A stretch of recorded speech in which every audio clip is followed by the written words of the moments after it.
Chapter 15 The Redcaps. Reddy Woodpecker knew that Mr. Crow would come back to the orchard to ask him another question. The old gentleman simply had to learn more about Reddy's club. "I'd like to know," said Mr. Crow, "I'd like to know why you are the president of the Redcaps." "That's easily answered," Reddy replied. "It's because I wear the biggest and reddest cap of all the birds in the neighborhood."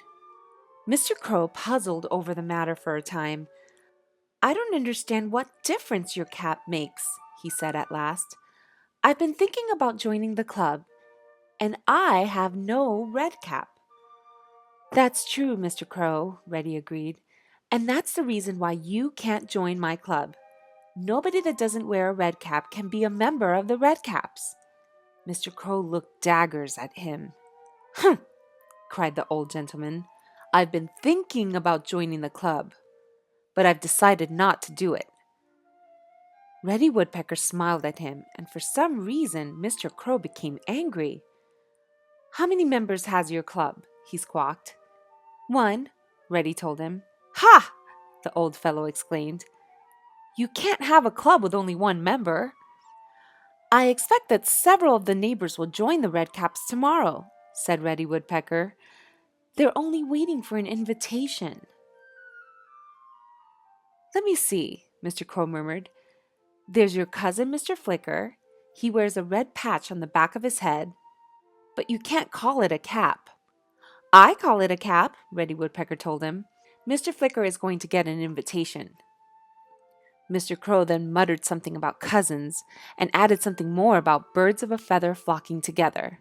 And then he said, "There's the Downy Woodpecker and there's the Hairy Woodpecker, both cousins of yours too. They've only what you might call a touch of red on the backs of their necks. But I suppose—" "Yes, I'm going to invite them to join the Redcaps," Reddy interrupted. Mr. Crow looked terribly upset, though he claimed it was no more than he had expected. "That will be about all the members you will get," he added. "Oh, no!" Reddy exclaimed.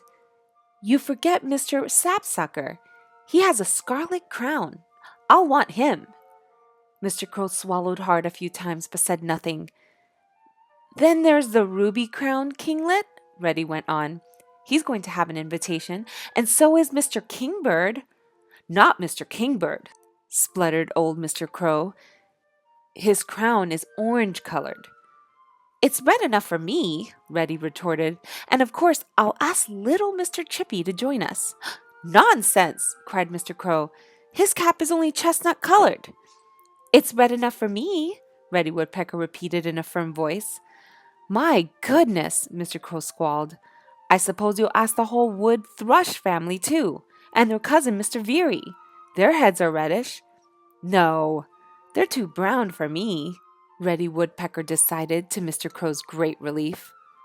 "What about Buddy Brown Thrasher?" Mr. Crow inquired. "What about his head?" "Too brown."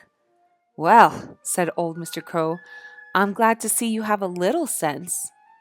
But on the whole, these Redcaps are going to be a queer lot."